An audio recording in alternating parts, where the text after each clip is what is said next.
फोपा मेरा पेट ही नहीं, मेरा फर्स्ट बॉर्न था। 2004 में शादी होने के बाद चिल्ड्रन का मेरे को लगता था कि मैं कैसे उनकी रिस्पॉन्सिबिलिटी लूँगी। तो 4 साल बाद मेरे और मेरे हस्बैंड ने डिसाइड किया कि हम पहले एक डॉग लेके आते हैं। फोपा जब हमारी लाइफ में आया तो उसके बाद जो 11 साल हमारे आगे के निकले, वो एक बहुत ही, जिसको कहते हैं, एक बहुत ही खूबसूरत जर्नी थी हमारी उसके साथ। पपी होने से लेकर इतनी, जिसको कहते हैं, जैसे उसको एक बच्चे की तरह बड़ा किया। सेरेलैक, शुरू में मेरे को ये भी नहीं पता था उसको क्या देते हैं खाने के लिए, तो जब वेट ने बताया सेरेलैक देना है तो बिल्कुल यही फीलिंग आई, अरे ये तो मैं एक बेबी रेज़ कर रही हूँ। और फिर जब अगर उसको कहीं शुरू में छोड़ के जाना था, जैसे मेरे को ऑफिस भी जाना होता था, तो तब भी हमने डॉक्टर से कंसल्ट किया कि इसको अकेला घर में छोड़ दें, हमारा दिल नहीं मान रहा था। तो उन्होंने हमें सजेशन दी कि आप टीवी ऑन करके और इसको एक छोटी सी बोन दे के चले जाइए, ताकि ये बिज़ी रहेगा, फिर ये आपको मिस नहीं करेगा।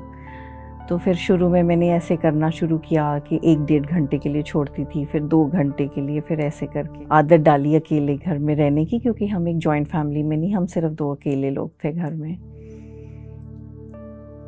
2 इयर्स उसको ऐसे मतलब बड़ा करने के बाद मेरी बड़ी डॉटर का बर्थ हुआ। तब तक हमारे को उसकी नेचर में थोड़ा सा, जो इसको कहते हैं, एक फीलिंग आई थी कि थोड़ा सा नर्वस डॉग है, थोड़ा एंग्जाइटी उसको हो जाती है। जब भी हमारा फिर प्रोग्राम भी बना ट्रैवल करने का, छुट्टियों पे जाने का, तो तब भी सोचा कि अरे अब इसको इतने दिन के लिए छोड़ेंगे तो इसको साथ ही क्यों ना ले जाएं हम। हमने पेट फ्रेंडली वेकेशंस का पता किया, काफ़ी होटल्स थे जो अलाउ करते थे पेट्स को, तो वो भी एक बड़ा इंटरेस्टिंग, जिसको कहते हैं, एक्सपीरियंस रहा। वैसे जगह बुक की जो पेट्स को अलाउ कर देते हैं। एंड एक बार हम रणथंभौर गए थे, रास्ते में जयपुर रुके, तो जयपुर में एक स्विमिंग पूल था और उसने फ़र्स्ट टाइम वो स्विमिंग पूल देखा, तो उसको वो पानी देख के ऐसे लग रहा था कि इसमें अंदर जाना है कि नहीं जाना, और फिर उसे कंट्रोल नहीं हुआ एंड उसने उसमें जंप मार दी। तो एक, जिसको कहते हैं, एक बहुत ही इंटरेस्टिंग एपिसोड था वो, कि वो फिर स्विम करके अपने आप बाहर आ गया। हालांकि मेरे को एकदम से डर लगा कि ये तो नहीं कि उसको स्विमिंग नहीं आती है, बट अपने आप वो बाहर निकल आया। और जब रणथंभौर में गए तो क्योंकि वो वाइल्ड लाइफ प्लेस है, तो लोगों ने हमें वार्न किया कि यहाँ पे कई बार लेपर्ड्स आके तो डॉग्स को उठा के ले जाते हैं। तो एज अ, मतलब मेरे को ऑलमोस्ट एक मदर वाला इंस्टिंक्ट था कि नहीं, इसको ज़्यादा दूर या कहीं अंधेरे में नहीं लेके जाना, अपने साथ ही रखना है इसको बिल्कुल, ये ना कोई ऐसी वैसी दुर्घटना हो जाए। तो वो भी एक, उसको कमरे में रखा हमने, बिल्कुल अपने साथ ही वॉक पे लेके जाते थे। तो एक बहुत, जिसको कहते हैं, ट्रैवलिंग में भी एक अपना मज़ा आ गया उसको साथ लेके जाने में। आहिस्ता आहिस्ता इतना कॉन्फिडेंस आ गया उसको रेज़ करने में कि अरे हम तो मतलब एक रिस्पॉन्सिबिलिटी ले सकते हैं और सब कुछ ठीक चल रहा है। तो then we decided to have our own baby. And जब बेबी की बात हुई तो एक और बात थी कि फोपा की नेचर में थोड़ा सा कुछ, जिसको कहते हैं, हमने नोटिस किया था कि वो थोड़ा सा डर है उसके मन में। अगर उसको छोड़ के जाते थे कहीं 1-2 घंटे के लिए, वापस आते थे तो वो ना बहुत ज़्यादा वेलकम नहीं करता था। वो, जिसको कहते हैं, थोड़ी सी शक की नज़र से हमें थोड़ी देर देखता था, तो हमें उसको थोड़ा दूर छोड़ना पड़ता था। उसके बाद फिर वो ठीक हो जाता था। तो हमने कहा ये ना हो कि एक और फैमिली मेम्बर आने की वजह से उसकी कोई और नेचर पे कोई असर पड़े। तो फिर हमने जाके एक डॉग बिहेवियरिस्ट से बात की। उन्होंने थोड़ी देर फोपा को ऑब्ज़र्व किया और उन्होंने हमें आश्वासन दिया कि ये बच्चों के साथ बहुत अच्छा रहेगा, इसके मन में डेफिनेटली कोई डर है। अब वो किस वजह से है वो तो वो नहीं बता सके, पर उन्होंने कहा बस आप इसको थोड़ा सा अकेला छोड़ दीजिए जब भी आप कहीं बाहर से आते हैं वापस, और ज़्यादा इसको टच नहीं करना आपने। तो ये एक बहुत ही, जिसको कहते हैं, जैसे एक स्पेशल चाइल्ड बॉर्न होता है। मैं काउंसलर का काम कर रही थी एक एनजीओ में, तो उसमें मैं अपने क्लाइंट्स को जो सिखाना चाहती थी, जिनके कोई इश्यूज़ थे अपने बच्चों के साथ या किसी और रिलेटिव के साथ विद स्पेशल नीड्स, वो मैंने फोपा के थ्रू खुद एक्सपीरियंस किया और लर्न किया कि जो भी आपकी लाइफ में आया है उसको एज इट इज़ एक्सेप्ट करना है, उसको चेंज करने की कोशिश नहीं करनी है। तो फोपा के साथ एक मतलब मैं कहती हूँ मेरे को बहुत बड़ा लाइफ लेसन मिला जो मैं बाकियों के साथ भी फिर आगे शेयर कर सकी। मेरी डॉटर बॉर्न हुई 2010 में एंड हमने जैसे डॉग बिहेवियरिस्ट ने हमें बोला था वही एक्सपीरियंस रहा बिल्कुल, कि उसके साथ वो इतना जेंटल और इतना जिसको कहते हैं वो उसके छोटे छोटे जब क्रॉल करते हैं बेबीज़, वो जाके कभी उसके पूंछ पकड़ती थी या कान पकड़ती थी, तब भी वो बिल्कुल पेशेंटली बैठा रहता था बस। और मेरे बच्चों के लिए भी फिर मेरी एक और डॉटर बॉर्न हुई 2015, दोनों उसके साथ जिसको कहते हैं 3 बच्चे इकट्ठे बड़े हुए घर में। एंड एक बहुत ही जिसको कहते हैं एक मतलब फुलफिलिंग सा हाउस का एक्सपीरियंस था with him in the house. उसके घर रहने से हमें बहुत कंप्लीट फीलिंग होती थी।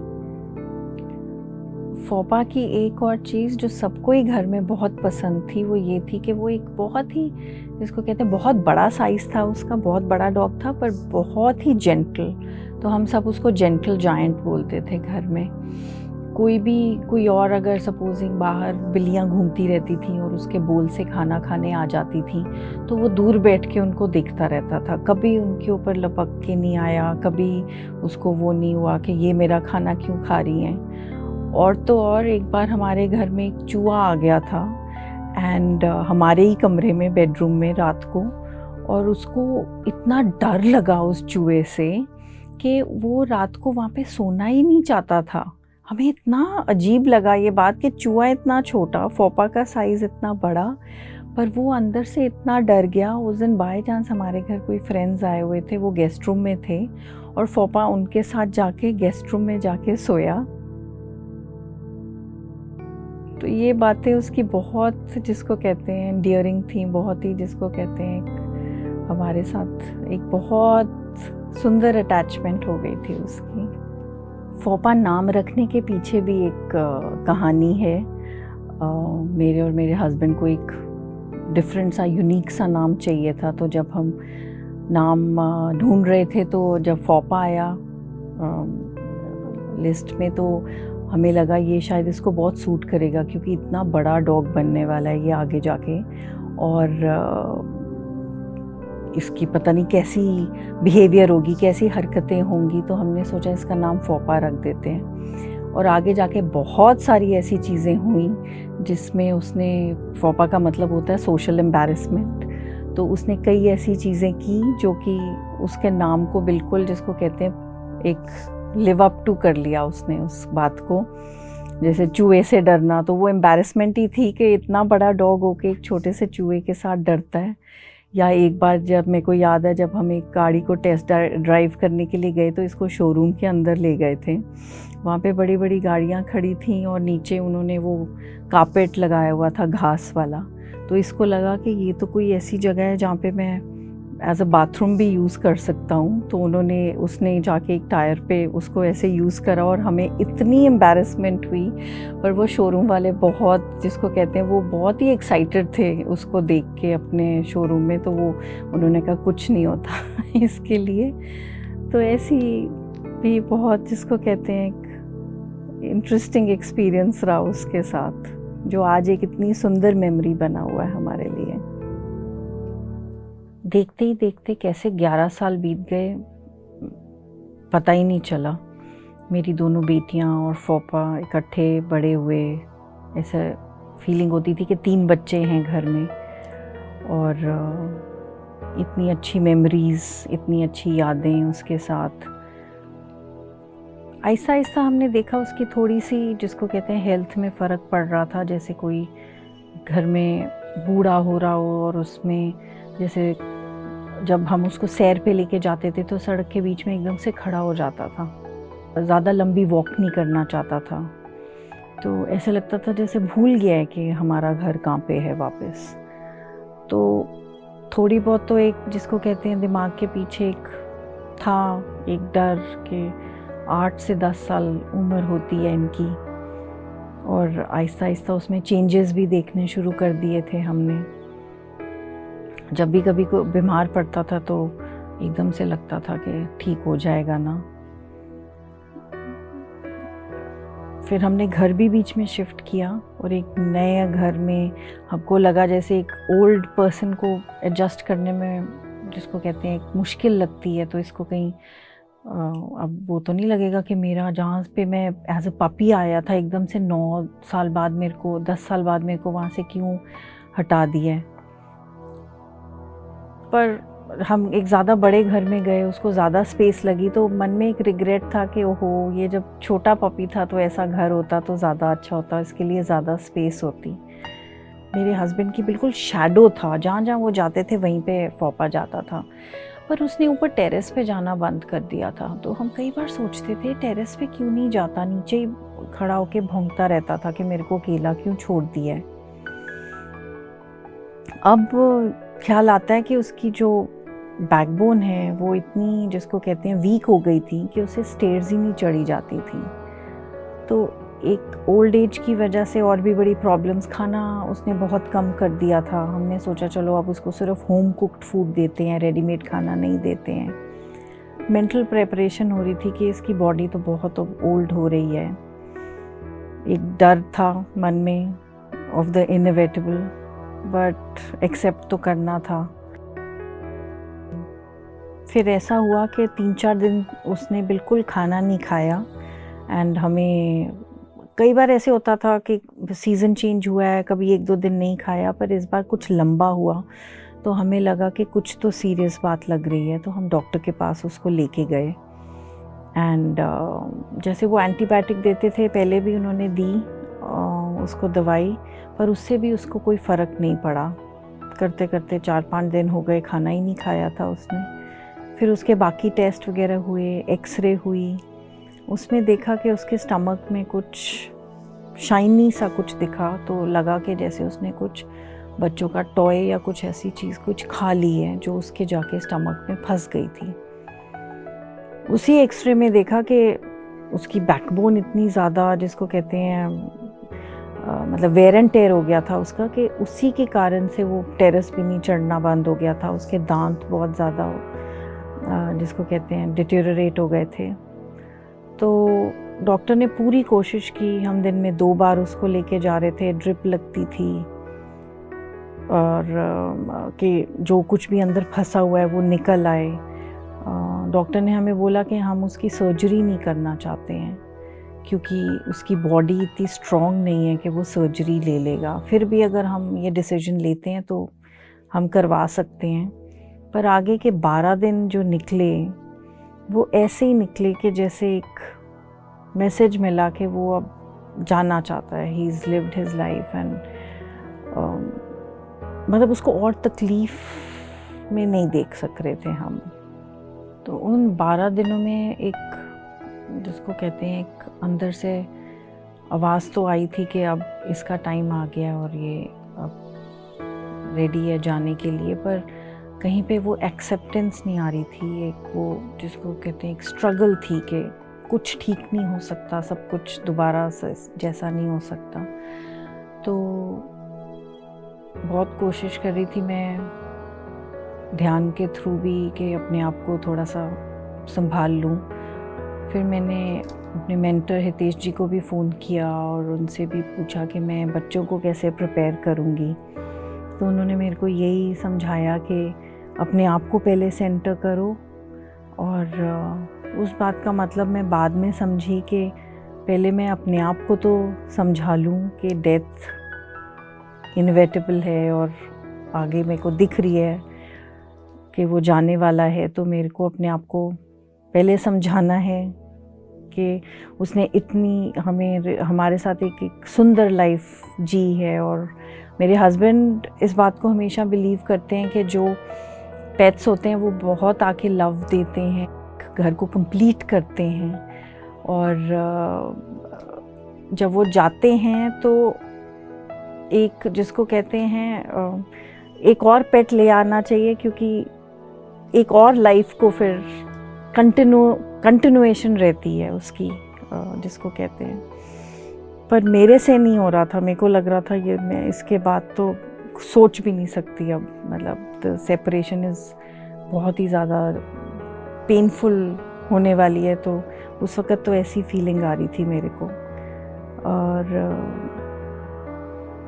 बच्चों को समझाने में मेरे को लगा कि मैंने अपने आप को उस वक़्त इतना समझाया जितना मैंने ध्यान करके और वर्कशॉप्स अटेंड करके अपने इनर वर्क में मैंने ये बात समझी थी कि ये जो चैप्टर है ये यहाँ ख़त्म नहीं होता, ये तो चलता है आगे।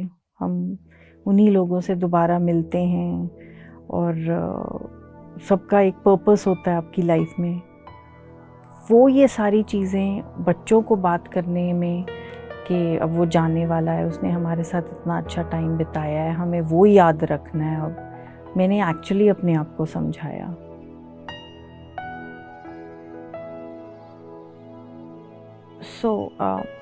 लास्ट डे सुबह जब मेरे हस्बैंड उसको ड्रिप लगवाने के लिए गए, तो जब वापस लेके आ रहे थे तो उसको बिल्कुल जैसे गाड़ी में चढ़ाया, उसकी लेग्स में जैसे स्ट्रेंथ ही नहीं थी बिल्कुल भी, और वो गिर गया रोड पे। तो वापस आके उन्होंने बताया मेरे को कि मुश्किल ही लग रहा है मेरे को आगे अब। तो थोड़ा सा बच्चों का भी थोड़ा सा मूड ठीक करने के लिए शाम को मैं इनको हॉर्स राइडिंग पे ले गई। वहाँ पे जब हम थे तो घर से फ़ोन आया कि फोपा ने राहुल को बाइट कर लिया, वो उसको दवाई देने की कोशिश कर रहे थे। तो अब उसका बिल्कुल जैसे उसका दवाई भी लेने को दिल नहीं था, एंड उसने इस चक्कर में फिर उनको बाइट कर लिया। तो हम घर वापस आए और राहुल की भी 12 दिन में हिम्मत टूट चुकी थी एक्चुअली, उसको इतना ज़्यादा स्ट्रगल करते देखने में। एंड बच्चों को भी मैंने यही बोला, ऐसे निखिल आप इसको अब बाय बोल दो, उसके जाने का टाइम हो गया।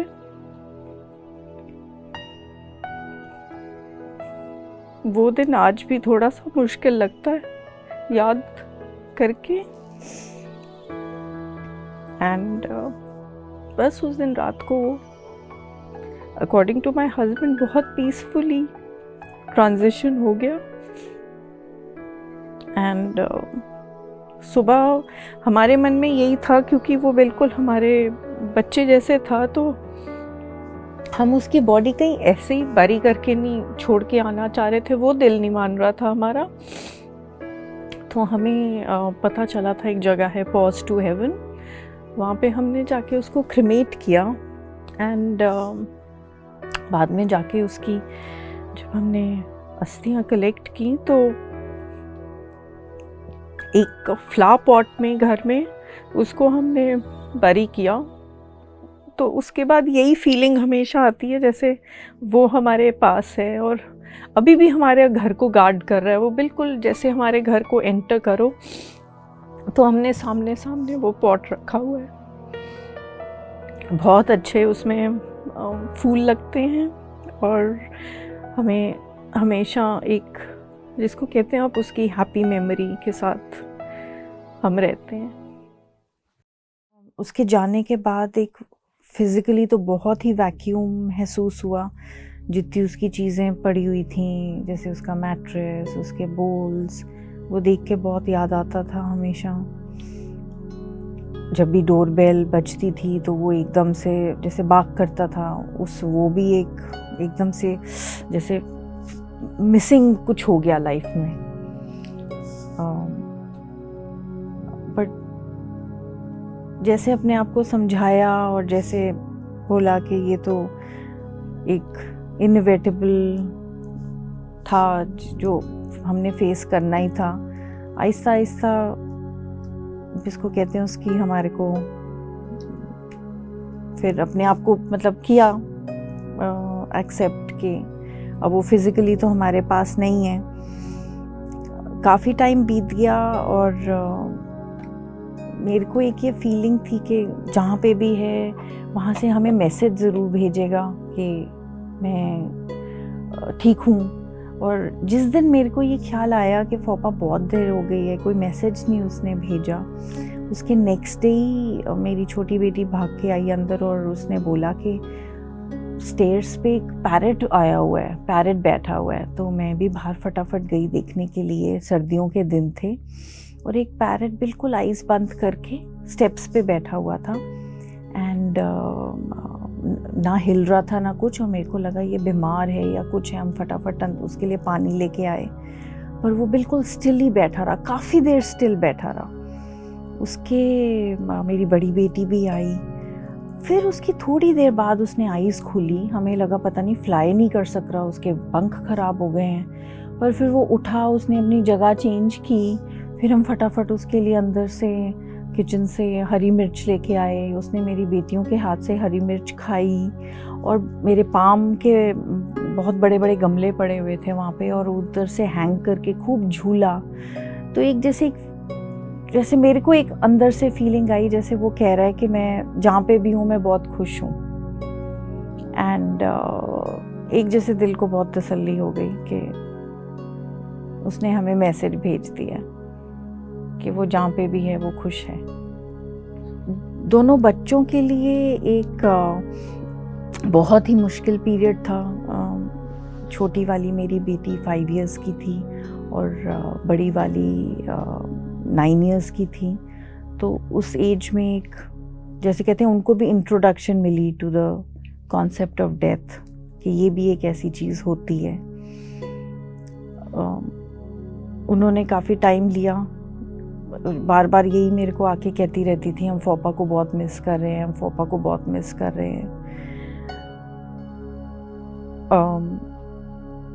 3-4 महीने बाद मेरी बड़ी डॉटर ने शेयर किया कि फोपा एक बहुत बड़ा लेसन उसको सिखा के गया है। और जब मैंने पूछा क्या, तो वो कहती कि हाउ टू लेट गो, कि कैसे किसी को आप आज़ाद कर सकते हो। मतलब उसने अपना चैप्टर ख़त्म कर लिया था यहाँ पे, और अब उसको जाना ही था। तो इतने छोटे बच्चे के मुंह से इतनी बड़ी बात सुन के मेरे को भी लगा कि ये तो है, एक्सेप्ट तो करना ही है कि दिस इज़ इनएविटेबल। जब जैसे आहिस्ता आहिस्ता एक्सेप्टेंस हुई कि ही हैज़ ट्रांजिशन्ड, तो फिर एक्सेप्टेंस के साथ मैंने देखा बहुत चेंज आया हमारे एटीट्यूड में। फिर हम उसके बारे में जो है उसकी हैप्पी मेमोरीज़ के बारे में बात करके, और एक जिसको कहते हैं खुश वे में उसको याद करते थे। और हिम्मत भी हुई बात करने की उसके बारे में। पहले बात करने से भी हम सोचते थे कहीं हम रो ना पड़ें, कहीं हम मतलब बच्चों को भी ज़्यादा और सैड ना कर दें। और आई थिंक डेथ एक ऐसा सच है जिसके बारे में बात करके भी डर लगता है, और एक एक्सेप्टेंस जब तक ना हो तब तक बात नहीं की जाती। उसके जाने के बाद अब अगर किसी और के साथ ये एपिसोड हो रहा होता है, कोई नियर एंड डियर वन कोई लूज़ कर रहा होता है, तो एक दिल से समझाने की जिसको कहते हैं एक एफ़र्ट होता है मेरी तरफ से कि जो भी गया है उसका ये मतलब एक इनएविटेबल था, उन्होंने जाना ही था। एंड वो जहाँ पे भी हैं वो खुश होंगे, और जितना आप एक्सेप्ट कर सकते हैं कि ये एक होना था, ये एक बात, तो उतना ही जिसको कहते हैं दूसरे के लिए भी ट्रांजिशन करना इजी होता है।